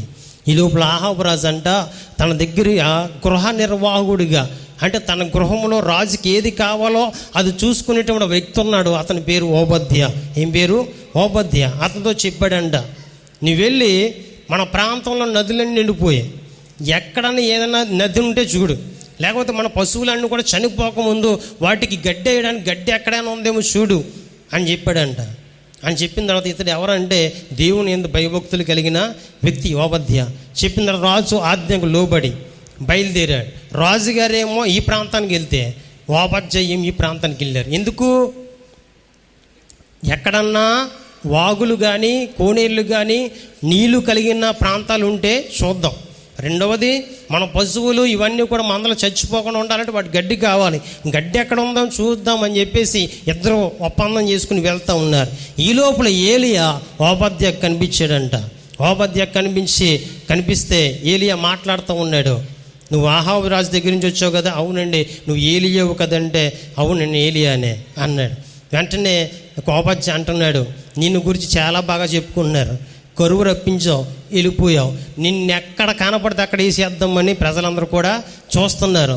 కనుక ఇప్పుడు నువ్వు రాజుగారి దగ్గరికి వెళ్తామంటే కుదరదు అంటున్నాడు. లేదు, నేను రాజుగారిని దర్శించాలని చెప్పు రాజుగారితో. అంటే యోబద్య అంటున్నాడు, నేను దేవుని యందు భయభక్తులు కలిగిన వాడిని, బాల్యం నుంచి కూడా దేవుని సేవిస్తున్న వాడిని. యెజెబెలు ప్రవక్తలను చంపేస్తూ ఉంటే దేవుని ప్రవక్తలను 50 మందిని ఒక గుహలోను, 50 మందిని ఒక గుహలో, ఇంచుమించుగా 100 మంది ప్రవక్తలు నేను కాపాడాను. అంతేకాదు, నువ్వు దీర్ఘదర్శివి, నువ్వు ఇక్కడ ఉంటావు, కాసేపటికి దేవుని ఆత్మచేత ఇంకో చోటకే కొనుక్కోబడతావు. నాకు తెలిసిన సంగతే, నేను నిజంగా కనుక ఆహాబు రాజు దగ్గరికి వెళ్ళి ఏలియా నేను కలమన్నాడని చెప్తే ఆహాబు రాజు వచ్చేసరికి నువ్వు కనుక ఇక్కడ లేకపోతే నన్ను వేసేస్తాడు. కాబట్టి నేను చెప్పలేను బాబు. అంటే నేను ఎవరిని సన్నిధిని నిలబడుతున్నానో, నేను ఎవరిని సేవిస్తా చెప్పాలని చెప్పినప్పుడు ఆపరేటర్లు ఎవరు లేరా? మంచిది. చెప్పినప్పుడు ఈ యోబద్య ఏం చేశాడు తెలుసా? ఆహాబు రాజు దగ్గరికి వెళ్ళి చెప్తూ ఉన్నాడు. ఏమని? రాజా, నిన్ను ఏలియా కలమన్నాడని చెప్తే ఆహాబు రాజు ఏం చేశాడు? వెంటనే ఏలియాని కలడానికి వెళ్ళాడు. వెళితే ఆ ప్రాంతంలోని ఏలియా ఉన్నాడు. అటు చెప్తూ ఉన్నాడు, నీ మరలా వర్షాన్ని దేవుడు దయచేయబోతున్నాడు. అంటే ఆహాబు తిడతా ఉన్నాడు. ఏమని? కరువు అని చెప్పావు, వెళ్ళిపోయావు, ప్రపంచం అంతా అల్లకొలం అయిపోతుంది, నువ్వు ప్రజలు నాశనం చేయడానికి నువ్వు ఉన్నావని చెప్తే ఆహాబు అంటూ ఉన్నాడు, నీవు, నీ తండ్రి వారు, నీ తండ్రి ఇంటి వారు, నీ కుటుంబస్తులందరూ కలిసి విగ్రహారాధన చేశారు, దేవుడికి విరోధంగా జీవించారు, ప్రజలను కూడా ఆ విధంగా మీరు చేశారు. కాబట్టి దేవుని యొక్క వచ్చింది. అయితే పని చేయి, ఇశ్రాయేలు ప్రజలందరినీ, బయలుదేవత ప్రవక్తల్ని, అషేరాదేవి ప్రవక్తలందరూ కూడా ఒక పర్వతం ఉంది. ఏ పర్వతం అది? కర్మేలు పర్వతం. అక్కడ దగ్గర తీసుకురా అని చెప్పి అన్నాడు. ఆహాబు రాజు వెంటనే ఏలియా చెప్పిన మాట విని ఆ ప్రకారంగా అందరూ తీసుకొచ్చాడు. తీరా చూస్తే అక్కడ ఇంచుమించుగా ఇశ్రాయేలు ప్రజలందరూ ఉన్నారు. బయలు దేవత ప్రవక్తలు 450 మంది ఉన్నారు. అషేరాదేవి ప్రవక్తలు 400 మంది ఉన్నారు. ఆ సమయంలో ఏలియా ప్రకటన చేస్తా ఉన్నాడు, ఎన్నాళ్ళ మట్టుకు మీరు 2 తలంపుల మధ్య ఉంటారు. బయలు దేవత దేవుడైతే, లేక అషేరాదేవి దేవత దేవుడైతే అటువైపు వెళ్ళిపోండి, యెహోవా దేవుడైతే ఈ పక్కకి రండి అని చెప్తే ఒక్కరు కూడా స్పందించలేదంట. ఒక్కరు కూడా, దేవుని ప్రజలే స్పందించలేదు. ఎందుకో తెలుసా? ఆ పక్షాన ఉండే చక్కగా బయలు దేవతము, అషేరాదేవి ఆ దేవతము ఈ విధంగా ఆహాబు రాజు, యెజెబెలు రాజు చెప్పిన విధంగా, యెజెబెలు స్త్రీ చెప్పిన విధంగా పూజిస్తూ ఉంటే వాళ్ళు చక్కగా సంతోషంగా ఉండొచ్చు. లోకంలో ఉన్నాయి అన్ని కూడా ఆనందించవచ్చు. లోకంలో వారు వలె ఆచారాలు, భక్తి కార్యాలు, పండుగలు చేసుకోవచ్చు, సంతోషంగా గడపచ్చు, డీజేలు పెట్టుకుని డ్యాన్స్ చేయొచ్చు, ఎన్నెన్నో చేయొచ్చు. కానీ దేవుని తరపు వెళ్దామా? దేవుడు ఏం చెప్తాడు? ఈ లోకానందాన్ని విడిచిపెట్టాలి, సరైన భక్తి మార్గం నడవాలి, అలవాట్లు విడిచిపెట్టాలి, ఎన్నో చెప్తాడు. ఇవి మనకొద్దు. ఒకవేళ అటు వెళ్దామా ఇటు వెళ్దామా సందిగ్ధంగా ఉన్నారు. ఎందుకంటే వీళ్ళెవరో దేవుని ప్రజలు. దేవుని స్తోత్రం చెల్లిద్దాం. హల్లెలూయా. అచెల్ల బాధ ఇచెల్ల బాధ సైలెంట్ గా ఉండిపోతే ఏది అంతా ఉన్నాడు. ఒక పని చేయండి, 2 ఎద్దులు మాకు ఇవ్వండి, 2 పశువులు మాకు ఇవ్వండి. అయితే ఒక పశువును మీరు తీసుకుని దాన్ని ముక్కలు ముక్కలుగా చేయండి, బలిపీఠం కట్టండి. బలిపీఠం కట్టిన తర్వాత దాని మీద పచ్చి మాంసాన్ని పెట్టండి. అయితే మీ దేవునికి ప్రార్థన చేయండి. నేను కూడా ఆ రీతిగా చేస్తాను. అయితే ఎవరి దేవుడైతే ఆకాశం నుంచి అగ్ని పంపించి దాన్ని దహించి వేస్తాడో వాడే నిజమైన దేవుడు అని చెప్పిన వెంటనే బయలుదేవత ప్రవక్తలు, అషేరాదేవి ప్రవక్తలందరూ కూడా పశువుని తీసుకున్నారు, దాన్ని తొందరగా చేశారు, బలిపీఠం కట్టారు, చక్కగా గడ్డలు పేర్చారు. పేర్చిన తర్వాత దాని మీద ఆ మాంసాన్ని పెట్టారు. ఉదయం నుంచి మధ్యాహ్నం వరకు కూడా ప్రార్థనలో చేస్తూ ఉన్నారు. ప్రార్థన చేస్తూ ఉంటే ఏమాత్రం కూడా కార్యం జరగట్లేదంట. అయితే మధ్యాహ్నం వేళ ఏది అంటూ ఉన్నాడో, మీ దేవుడు దూరంగా ఉన్నాడు, గట్టిగా అరవండి. నిద్రపోతున్నాడేమో లేపండి, సమీపంగా లేడేమో, దూరంగా ఉన్నాడేమో, ఏం చేస్తాడు, ఏదైనా పనులు ఉన్నాడేమో లేపండి అంటే వీళ్ళని కరిచిపోయి ఇంకా గట్టిగా తేలేస్తున్నారు, తమ శరీరాలు కోసేసుకుంటున్నారంట. ఆ రక్తాన్ని చూసైన దేవుడు వస్తాడేమో. దేవుని స్తోత్రం చేద్దాం. హల్లెలూయా. చాలా మంది చూసారు, ఇంట్లో ఏదైనా అడిగింది ఇవ్వకపోతే బెదిరిస్తారు. నేను కోసి చేసుకుంటాను, ఏదో చేసుకుంటాను, బెదిరిస్తాను. ఆ టైపులో ఇది బెదిరిస్తున్నారు దేవుణ్ణి. దేవుడా నేను ఎలా ఉన్నా నువ్వు ఖచ్చితంగా వస్తావు అన్నట్టు బెదిరించారు. కానీ మాకు ఈ మాత్రం కూడా సమాధానం. సాయంకాలం అవుతుంది, అయితే ఏ మాత్రం కూడా స్పందన లేదు. వెంటనే ఏది అన్నాడు, మీరు పక్కగా ఉండండి, తర్వాత పని నేను చేసుకుంటాను అన్నాడు. వెంటనే బలిపీఠం, పడిపోయిన బలిపీఠాన్ని తిరిగి లేపాడు. దేవుని స్తోత్రం చెల్లిద్దాం. హల్లెలూయా, హల్లెలూయా. తిరిగి లేపిన తర్వాత కట్టెలన్నీ కూడా క్రమంగా పేర్చాడు. బలిపీఠం తిరిగి లేపడం అంటే బలిపీఠం అక్కడ పడిపోయింది. ప్రజలందరూ కూడా విగ్రహారాధన చేసి అన్య దేవతలు అనుసరిస్తూ ప్రార్థననే బలిపీఠాన్ని పడదోసేశారు. తర్వాత విజ్ఞాపన బలిపీఠాన్ని పడదోసేశారు. ప్రతి ఒక్కరు కూడా దేవుని సన్నిధి దూరమై లోకానందం అనుభవిస్తూ ప్రార్థన చేయకుండా, భక్తి చేయకుండా, విజ్ఞాపన చేయకుండా, దేవుని సన్నిధికి రాకుండా తమ యొక్క బలిపీఠాలను కూల్చివేసుకున్నారు. దాని సాదృశ్యంగా అతను ఏం చేశాడు తెలుసా? బలిపీఠం తిరిగి కట్టాడంట. తర్వాత కట్టెలన్నీ కూడా క్రమంగా తీర్చాడు. దీన్ని స్తోత్రం చెల్లిద్దాం. హల్లెలూయా, హల్లెలూయా. ఈ కట్టెలన్నీ కూడా క్రమంగా పేర్చి అప్పుడు ఎద్దును తొలకగా చేసి దాని మీద పెంచారు. ఇక్కడ అద్భుతం జరగడానికి చాలా కారణాలు ఉన్నప్పటికీ దాంట్లో మొదటి కారణం ఏంటో తెలుసా? ఇతడు కట్టెలను క్రమంగా పెంచాడు. నేను స్తోత్రం చెల్లిద్దాం. హల్లెలూయా, హల్లెలూయా. నేను చాలా సందర్భాలు చెప్తూ ఉంటాను, క్రమం లేని భక్తి దేవుడు ఇష్టపడ్డు, క్రమం కలిగిన భక్తిని దేవుడు ఇష్టపడతాడు. దేవుని స్తోత్రం చెల్లిద్దాం. హల్లెలూయా, హల్లెలూయా. అందుకే క్రమాన్ని దేవుడు కోరుకుంటూ ఉన్నాడు, క్రమాన్ని దేవుడు కోరుకుంటూ ఉన్నాడు. అందుకే ఇతను ఏం చేశాడంటే కట్టెలను ఏం చేశాడంట? క్రమముగా తీర్చాడు. దేవుని స్తోత్రం చెల్లిద్దాం. హల్లెలూయా, హల్లెలూయా.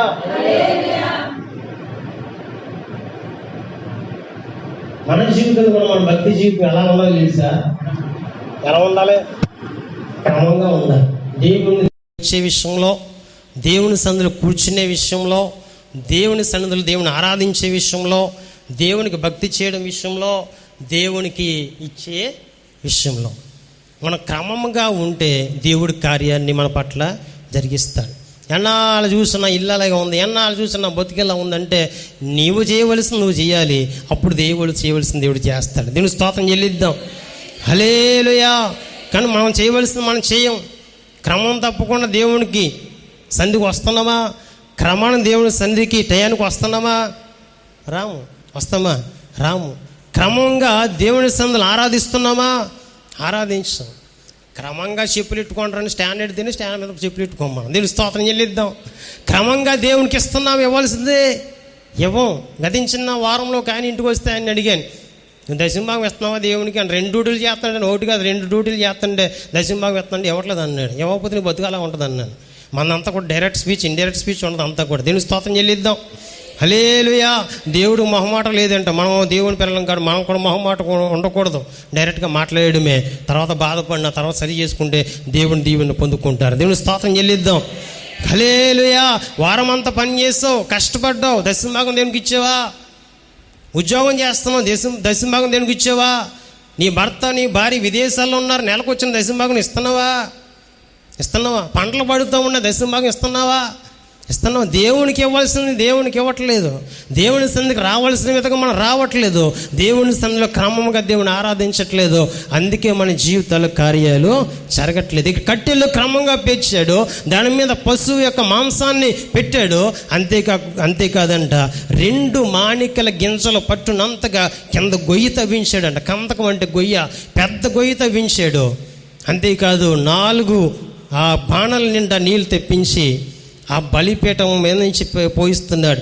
మాంసం తడిసిపోతుంది, ఆ రాళ్ళు తడిసిపోతున్నాయి, తర్వాత కట్టెలు తడిసిపోతున్నాయి, కింద నీరు నిలబడిపోతుంది. ఆ 3 సార్లు ఆ విధంగా చేసిన తర్వాత అదంతా కూడా జలమయమైపోయిందంట. అప్పుడు ఇక భక్తుడైన ఏలియా ప్రార్థన చేస్తున్నాడు. ఈ యొక్క మాటల్లో మనం చూస్తే 36, 37 వచనాలు. 36, 37 వచనాలు. హల్లెలూయా. ఈ జనాలందరూ కూడా నీ వైపు చూడకుండా, నీ మీద ఆధారపడకుండా, నీకు సమీపస్తులు కాకుండా నీకు దూరంగా ఉన్నారు. వీరందరూ కూడా మరలా నీ వైపు చూసి నీకు సమీపస్తులు కాబడి ఉన్నట్లుగా, అన్య ప్రజలందరూ కూడా నిన్ను ఎరుగున్నట్లుగా నువ్వు కార్యాన్ని జరిగించాలి, నా ప్రార్థనను అంగీకరించాలని భక్తుడు ప్రార్థించాడు. ఆ సమీపస్తుడిగా ఉన్నటువంటి ఏలియా యొక్క ప్రార్థన దేవుడు అంగీకరించి అగ్నిని పంపించాడంట. మొత్తం అంతా కూడా అగ్ని కాల్చివేసింది. దేవుని స్తోత్రం చెల్లిద్దాం. హల్లెలూయా. మన జీవితాలు అద్భుతాలు జరగకపోవడం గల కారణం, ఆశ్చర్యమైన కార్యాలు జరగకపోవడం గల కారణం, మన ప్రార్థన దేవుడు అంగీకరించి మనకు సహాయం చేయకపోవడం గల కారణం ఏంటంటే మనకు దేవునికి మన సమీపస్తులుగా లేము. మనం దేవునికి సమీపస్తులుగా ఉండే మన ప్రార్థన అనే బలిపీఠాన్ని సరి చేసుకుంటాం, మన భక్తి అనేటువంటి బలిపీఠాన్ని సరి చేసుకుంటాం. అంతేకాదు మన జీవితం, మన భక్తి క్రమమైన రీతిలో ఉంటుంది. మనకు దేవుడు ఇచ్చే విషయంలో అయినా, దేవుని సన్నిధికి వచ్చే విషయంలో అయినా, ప్రతి విషయంలో కూడా మనం క్రమముగా ఉంటాం. అప్పుడే దేవుని కార్యాలు మన జీవితంలో అనుభవిస్తాం. దేవుని స్తోత్రం చెల్లిద్దాం. దీన్ని బట్టి మనకు అర్థమైంది ఏంటంటే దేవుని సన్నిధికి దూరస్తులు ఎవరైనా ఉంటే వారు టయానికి రారు. దేవునికి దూరస్తులు ఎవరైనా ఉంటే వారు క్రమం తప్పుతారు. అంతేనా? అది బైబిల్ చెప్తుంది వెనక. దేవుని స్తోత్రం చెల్లిద్దాం. హల్లెలూయా, హల్లెలూయా. ఇలాంటి వారే ఏం చేస్తారంటే దేవుని యొక్క స్తుతిని ప్రచురం చేస్తారు. అనగా దేవుని యొక్క గొప్పతనాన్ని అనేక మందికి చాటుతారు. అంతేకాదు యాకోబు దేవుని యొక్క కీర్తిని ప్రజలలో కీర్తిస్తారు, కొనియాడతారు. దేవుని స్తోత్రం చెల్లిద్దాం. హల్లెలూయా. ఎవరంటే ఆయన సమీపస్తులుగా మారిన వారే. కనుక వాక్యం సెలవిస్తూ ఉంది. కీర్తనకారుడు అంటూ ఉన్నాడు, దేవా నీవు సమీపంగా ఉన్నావు, నీకు కృతజ్ఞతాస్తుతులు చెల్లిస్తూ ఉన్నాను. నేను ఎప్పుడైతే నీకు సమీపస్తుడిగా మారుతూ ఉన్నానో నన్ను చూసినటువంటి ప్రజలందరూ కూడా నీ ఆశ్చర్య కార్యాలను వివరిస్తారు. అంతేకాని నీ స్తుతిని ప్రచురం చేస్తారు. నా యొక్క దేవుడైనటువంటి నిన్ను ఘనపరిచే విధంగా, కీర్తించే విధంగా మారతారని చెప్పేసి కీర్తనకారుడు సెలవిస్తూ ఉన్నాడు. కనుక మనము దేవునికి సమీపస్తులుగా మారితే దేవుడు మన జీవితాలు మారుస్తాడు. ఈ శరీర సంబంధమైన ఆశీర్వాదాలు కాకుండా యాకోబు పొందుకున్నటువంటి ఆత్మ సంబంధమైన ఆశీర్వాదాలు ఏం చెప్పాను నేను, అతని జీవితం మార్చబడింది, అనేక జీవితాలు మార్చబడడానికి కారణమైంది. రెండవదిగా వాగ్దానాల యొక్క నెరవేర్పును చూశాడు, దేవుని యొక్క దీవెన ఆశీర్వాదాలు పొందుకున్నాడు. మూడవదిగా ఒక ఉన్నతమైన స్థితిలో నిలబెట్టబడ్డాడు. అంతేకాదు దేవుని యొక్క సన్నిధికి లేక దేవునికి మన సమీపస్తులుగా మారితే దేవుని యొక్క అద్భుతమైన కార్యాలు మన జీవితంలో అనుభవిస్తాం, చూస్తాం. అది చూసి అనేక మంది దేవుని సన్నిధికి వస్తారు. అటువంటి జీవితం పరిశుద్ధాత్మ దేవుడు మనందరికీ కూడా ప్రసాదించునుగాక. ప్రార్థన చేద్దాం. దేవుని ప్రేమ, కుమారుడైన యేసుక్రీస్తు వారి కృప, పరిశుద్ధాత్మ దేవుని యొక్క అన్యోన్య సహవాసము, సన్నిధి, కాపుదల, ఆయన సంరక్షణ, ఆయన తోడు కూడి ఉన్న మనకును ఇలా ఒక పరిశుద్ధులకు సదాకాలం ఆయన రాకడ పర్యంతరం తోడు నడిపించునుగాక. ఆమేన్. యేసు రక్తమేసే, యేసు రక్తమేసే, యేసు నామమునకు సంపూర్ణ విజయం, అపవాది క్రియలకు అనంత నాశనం కలుగునుగాక. ఆమేన్, ఆమేన్.